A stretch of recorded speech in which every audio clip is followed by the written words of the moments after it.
So ఈరోజైతే Sunday. ఈరోజైతే చేయడానికి ఏం లేదు. పొద్దున్నుంచి మధ్యాహ్నం దాకా ఎలా గడిపాము. మధ్యాహ్నం వెళ్ళి భోజనం చేసి వచ్చాము. వచ్చినప్పటికి హితేష్ గడు మళ్ళీ పడుకుండిపోయాడు. ఈయన లేపడానికి పెద్ద పని అయింది. మేము ఫ్రెష్ అయ్యేలోపు నవీన్ గడలు అయితే స్నానాలు అన్నీ చేసి వచ్చేసారు. పాపం చాలా బాధపడ్డాడు నవీన్, మేము లేట్ చేస్తున్నామని. ఆ తర్వాత మేము కూడా రెడీ అయిపోయాము. ఈలోపు మోడల్స్ అయితే ఇన్స్టాగ్రామ్లో స్టోరీలు అప్లోడ్ చేస్తున్నారు. చాలా డిస్కస్ చేసుకుంటున్నారు ఇది అప్లోడ్ చేయాలా వద్దని. మనకు వాటితో పని లేదు. సో ఆటోలో అందరం కూర్చొని ఇస్కాన్ మందిర్ దగ్గరికి అయితే వెళ్ళిపోయాము. ఇక్కడైతే చాలా షాపింగ్ అయితే చాలా చేసుకోవచ్చు. అదే బజారో మార్కెట్ ఏదో ఉంది. మొత్తం అన్ని షర్ట్లు అవన్నీ అమ్ముతున్నారు.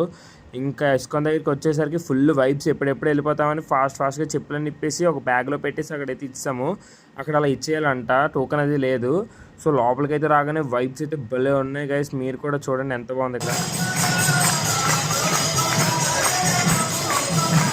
ఈయనే మాట గైస్ ఇస్కాన్ అయితే స్థాపించిన అతను. మేమైతే లైన్లో నించొని ముందుకైతే వచ్చి దేవుడి దర్శనం చేసుకున్నాము. నెక్స్ట్ షాట్లో షాపింగ్ చేసాం చూడండి.